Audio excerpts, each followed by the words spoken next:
నమస్తే, this is శౌర్య. ఈరోజు మనతో పాటు డాక్టర్ సుమా సంధ్యాల ఉన్నారు. Cosmetic and plastic surgeon from Apollo hospitals. చాలా మందికి కూడాను యాసిడ్ అటాక్ అయిన వాళ్ళు ఉంటూ ఉంటారు. ఫేస్ మీద మనం చాలా కేసెస్ చూస్తూ ఉంటాము. సో వాళ్ళకంతా కూడా కూడిపోయినట్టుగా అయిపోతుంది. స్కిన్ అంతా కూడా దగ్గరగా అయిపోతుంది. సో వాళ్ళకి కూడా సర్జరీ కావాలి అని అనిపిస్తుంది.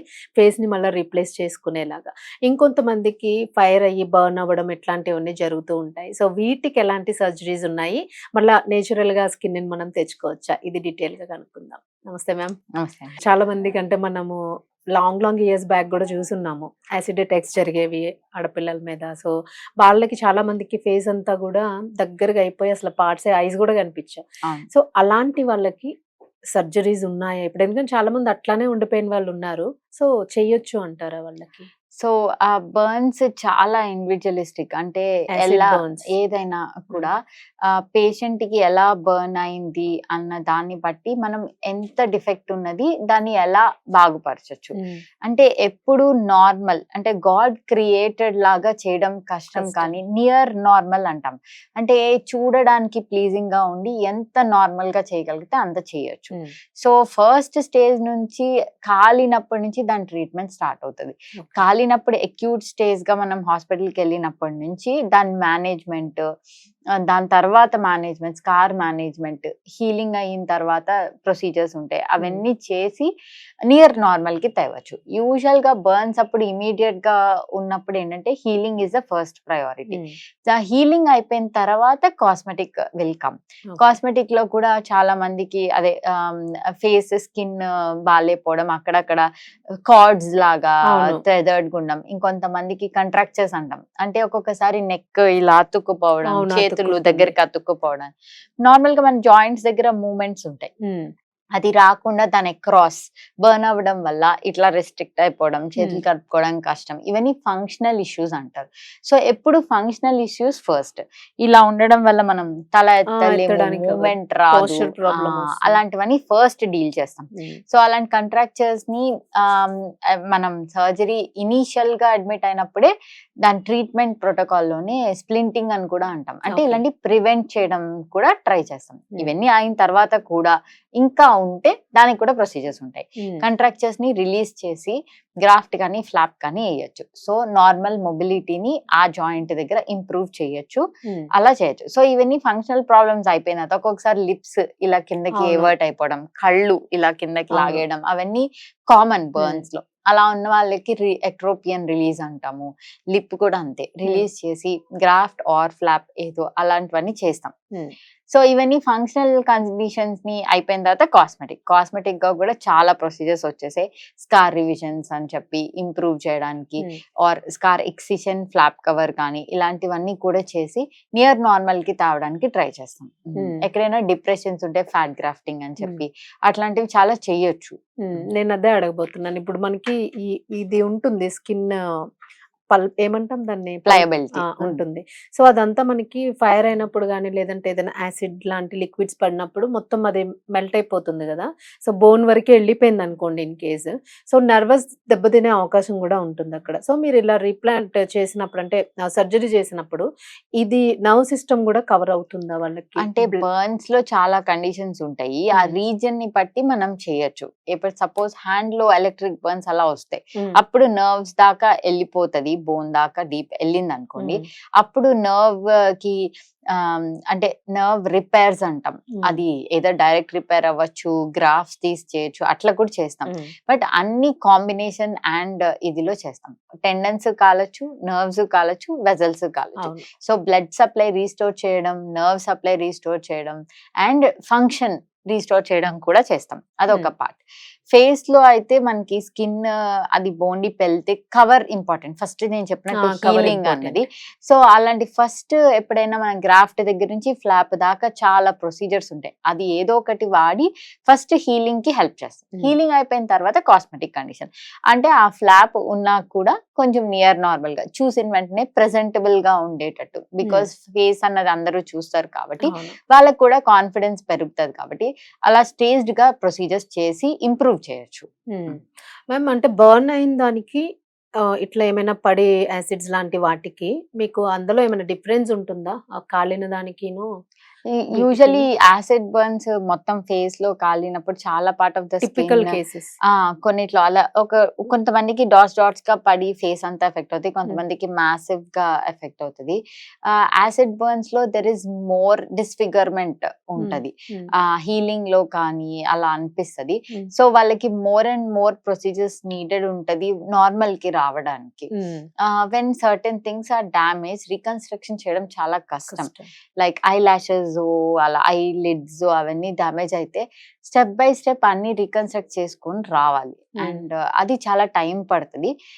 అన్ని నియర్ నార్మల్ చేయలేం, కానీ we try to get it to normal, కొంచెం ప్లెజెంటబుల్ గా తేడానికి చాలా ప్రొసీజర్స్ చేస్తారు. ఇలాంటివి చేయక కూడా నాన్ సర్జికల్ ప్రొసీజర్స్ కూడా యాడ్ చేసుకుంటూ లేజర్ చేయడము, పీల్స్ చేయడము ఆర్ అవన్నీ కూడా చేసుకుంటూ నియర్ నార్మల్ గా చేయొచ్చు.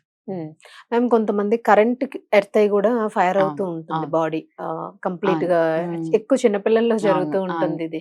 సో వాళ్ళు సపోర్ట్ చేయగలుగుతారా అంటే ఆ సర్జరీ? అది depends actually. High tension wires ఉన్న ప్లేసెస్ లో జరుగుతాయి ఇవి. చాలా మంది యూజువల్లీ కైట్స్ ఎగరేయడము అట్లాంటి సిచ్యువేషన్ లో పిల్లలు యూజువల్ గా వస్తారు. ఆ హై టెన్షన్ వైర్స్ లో చాలా మందికి మొత్తం ఫుల్ థిక్నెస్ బర్న్స్ అంటే మొత్తం కాలిపోతుంది. వాళ్ళల్లో ఇంకా మనకి చాయిస్ ఉండదు అది రిమూవ్ చేయడం తప్ప. కానీ కొంతమందికి అంత సివియర్ గా ఉండదు, గ్రేడ్ ని బట్టి. అలా ఉన్న వాళ్ళలో చేయొచ్చు రీకన్స్ట్రక్షన్. ఇనీషియల్ స్టేజెస్ లో యాజ్ యూజువల్ ఫస్ట్ పార్ట్ ని కాపాడడం, డెడ్ టిష్యూ అంటాం కదా అదంతా రిమూవ్ చేయడం, హీలింగ్ ప్రమోట్ చేయడం. అదంతా హీల్ అయిన తర్వాత ఏమైనా డెఫిసిట్స్ ఉంటే దానికి మళ్ళీ సర్జరీలు అవసరం ఉంటే చేస్తాం. సో అది స్టేజ్డ్ గా ఎవరికి వాళ్ళకి టైలర్ చేసి చేస్తాం. మ్యామ్ ఇప్పుడు స్కిన్ తీసుకునేటప్పుడు మీరు తీసుకుంటారు కదా థై నుంచి కానీ ఏదైనా సమ్ పార్ట్స్ నుంచి తీసి వేస్తారు, అది వాళ్ళది మాత్రమే వేయొచ్చా? లేదు అని అంటే వాళ్ళ genetic like mother the daughter the అట్లా ఏమైనా? యూజువల్ గా అట్లా ఉండదు, అంటే ఎవరి స్కిన్ వాళ్ళకి వేయగలం. చాలా మంది అడుగుతారు నా పిల్లలు కదా నా దగ్గర నుంచి వేయండి అని. అట్లా కుదరదు. ఓన్లీ వాళ్ళ దానిలో యాంటీజెన్స్ ఉంటాయి కాబట్టి మన బాడీలో నుంచే వేస్తాం. బట్ ఒక్కొక్కసారి మ్యాసివ్ బర్న్స్ అంటే ఎక్కడ డోనర్ ఏరియా కూడా ఉండదు, ఎక్కడ నుంచి తీసుకొని వేయాలి అని కూడా. సో మనకి ఈ మధ్య కాలంలో స్కిన్ బ్యాంక్స్ అని వచ్చాయి. దాన్ని కెడవర్ నుంచి స్కిన్ తీసి హార్వెస్ట్ చేసి అది వాడతాం. అది టెంపరీ కవర్ గా వాడతాం. Massive burns, large surface area, ఎక్కడ డోనర్ ఏరియా లేకపోతే కెడవర్ స్కిన్ నుంచి తీసుకొని వేయచ్చు. ఓకే, అంటే ఏంటి మేడం కెడవర్ స్కిన్ అంటే మన నార్మల్ గా ఇప్పుడు ఐస్ డొనేట్ చేస్తున్నట్టే స్కిన్ కూడా డొనేట్ చేస్తారు. అది మన చనిపోయిన వాళ్ళ దగ్గర నుంచి కెడవర్స్ నుంచి స్కిన్ హార్వెస్ట్ చేసి స్టోర్ చేస్తారు. మనం అది ఎంత కావాలి అన్నది మనం చెప్తే వాళ్ళు బ్యాంక్స్ ఉన్నాయి కొన్ని, అక్కడ నుంచి మనం ప్రొక్యూర్ చేసుకుని ఇలా మ్యాసివ్ బర్న్స్ డోనర్ ఏరియా లేని వాళ్ళకి వాడచ్చు. డోనర్ ఏరియా లేని వాళ్ళకి ఇందా మనం అనుకున్నట్టుగా పేరెంట్స్ సిస్టర్స్ వాళ్ళది చేయొచ్చు. అలా చేయము, కెడవర్ నుంచి తీసుకొని అది వాడతాం. ఓకే, ప్రొసెసింగ్ ఒక్కొక్క దానికి ఒక్కొక్క టైం ఉంటుంది కదా దీనిలోని. ఇన్ కేస్ ఏదైనా సైడ్ ఎఫెక్ట్ వచ్చే ఛాన్స్ ఉంటుందా? ఒకసారి యూజువల్లీ బర్న్స్ లో ఎక్యూట్ గా అవ్వచ్చు. ఎక్యూట్ గా బర్న్స్ లో ఎక్కువ హైడ్రేషన్ అంటే ఎక్స్పోజ్డ్ పార్ట్ నుంచి ఫ్లూయిడ్స్ ఎక్కువ ఇదైపోవడం వల్ల ఫ్లూయిడ్ ఇంబ్యాలెన్స్ రావడం more common. So initial 24 to 48 hours hospital admission లో ఉన్నప్పుడు more than 30% total body surface area burns ఉన్నప్పుడు అడ్మిషన్ చేసి వాళ్ళు ఫ్లూయిడ్ కాంపోజిషన్ మెయింటైన్ చేస్తూ దాని ప్రకారం ఫ్లూయిడ్స్ ఇస్తూ మెయింటైన్ చేస్తారు. ఇనీషియల్ స్టేజెస్ నుంచి దాటుతూ ఉండగా ఇన్ఫెక్షన్ అన్నది any exposed area infection chances ఉంటాయి. సో అప్పుడు ఇన్ఫెక్షన్ ఉండే ఛాన్స్ ఉంటుంది. దానికోసం ప్రొఫైలాక్టిక్ యాంటీబయాటిక్స్ అవి తీసుకుంటాం. డ్రెస్సింగ్స్ కూడా చాలా స్టెరైల్ గా చేయాలి, దానికి సెపరేట్ వార్డ్ ఉంటది, నీడెడ్ ఐసీయూ లో కూడా పెడతాము, అట్లా మేనేజ్ చేయొచ్చు. సో వాళ్ళు నార్మల్ గానే సోప్స్ అవి జనరల్ గా ఎప్పటిలాగే యూజ్ చేయొచ్చు. అది హీల్ అయిపోయిన తర్వాత, ఇనీషియల్ స్టేజెస్ లో కాదు. ఇనీషియల్ స్టేజెస్ లో స్టెరైల్ గానే డ్రెస్సింగ్ చేస్తాం. వెరీ మినిమల్ బర్న్స్ ఉంటాయి, సూపర్ఫిషియల్ స్కాల్స్ అంటాం, ఓన్లీ స్కిన్ లెవెల్లో అది ఎపిడర్మిస్ ఒక్కటే పోతుంది. అలాంటి వాటిల్లో అది కొల్లాజెన్ డ్రెస్సింగ్స్ అని కొత్తగా వచ్చాయి, అవి కూడా వేస్తాము. సో వాటితో కొంచెం వాళ్ళు ఈజ్ ఆఫ్ డ్రెస్సింగ్ అవసరం లేదు, అది పైన హీల్ అయిపోతూ ఉండగా అది లేచి వచ్చేస్తుంది అనమాట. సో అట్లా హీలింగ్ అయిపోతే అది superficial, very superficial scales.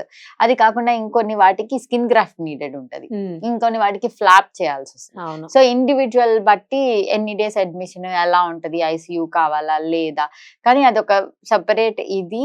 And very ఎక్కువ అయ్యే కొద్దీ బాడీ సర్ఫేస్ ఏరియా కొంచెం ఎక్కువ కేర్ఫుల్ గా ట్రీట్ చేయాల్సి ఉంటుంది. వస్తుంది. మ్యామ్ ఇవన్నీ కూడా వాళ్ళకి అంటే ఎవరైనా చేయించుకునే వాళ్ళకి ఫినాన్షియల్ గా ఓకేనా, చేయించుకునేటట్టే ఉంటుందా ప్రైస్? అంటే డిపెండ్స్. ఇప్పుడు మనకి ఎవరికి తగ్గట్టు వాళ్ళకి హాస్పిటల్స్ ఉంటాయి కదా, అఫోర్డబుల్ కాస్ట్ లోనే ఉంటాయి. అండ్ ప్లాస్టిక్ సర్జన్స్ అన్ని లెవెల్స్ లో ఉంటాం. గవర్నమెంట్ హాస్పిటల్లో ఉంటది, ఇప్పుడు నిమ్స్ లాంటి ప్లేస్ సెమీ ఇదిలో ఉంటది, అండ్ అపోలో లాంటి ప్లేస్. సో ఎవరికి తగ్గట్టు వాళ్ళకి వెళ్ళొచ్చు. అన్ని చోట్ల మంచి సెంటర్స్ ఉన్నాయి, అన్ని చోట్ల ప్లాస్టిక్ సర్జన్స్ ఉంటారు. సో ఎప్పుడైనా ప్లాస్టిక్ సర్జన్ ఉన్నప్పుడు ట్రీట్మెంట్ అలాగే జరుగుతుంది ఏ హాస్పిటల్ అనే. సో వెళ్ళొచ్చు, అప్రోచ్ అవ్వచ్చు. ఫైనల్ క్వశ్చన్ మ్యామ్, అసలు ప్లాస్టిక్ సర్జరీ అని ఎందుకంటారు? అది యాక్చువల్లీ చాలా doubt ప్లాస్టిక్ అంటే ఉంటుంది. చాలా మంది మరి మీరు ప్లాస్టిక్ వాడరా అని అడుగుతా ఉంటారు. యాక్చువల్లీ ప్లాస్టిక్ అని కాదు, దాని పేరు ప్లాస్టికోస్, అంటే టు మౌల్డ్ అనమాట. సో ఎనీ బాడీ పార్ట్ ని కానీ ఎనీ షేప్ రీషేప్ మౌల్డింగ్ చేస్తున్నాం కాబట్టి దాన్ని ప్లాస్టిక్ సర్జరీ అని వచ్చింది. దానిలో ప్లాస్టిక్ ఉండదు, మౌల్డింగ్. టు మౌల్డ్ అని దాని మీనింగ్. Nice ma'am. చాలా మందికి ప్రాబ్లం ఉంది. Yes. పిల్లలు ఎక్కువగా మనం అనుకున్నట్టు సంక్రాంతి టైంలో అది కైట్స్ తో అవును. ఎక్కువ జరుగుతూ ఉంటుంది. సో వాళ్ళకి కూడా చక్కగా ఇప్పుడు Yes. సొల్యూషన్స్ వచ్చినాయి, అవును. అప్డేట్ అవుతూ అవును. ఉన్నాయి అన్ని కూడా. Thank you ma'am. Okay, thank you.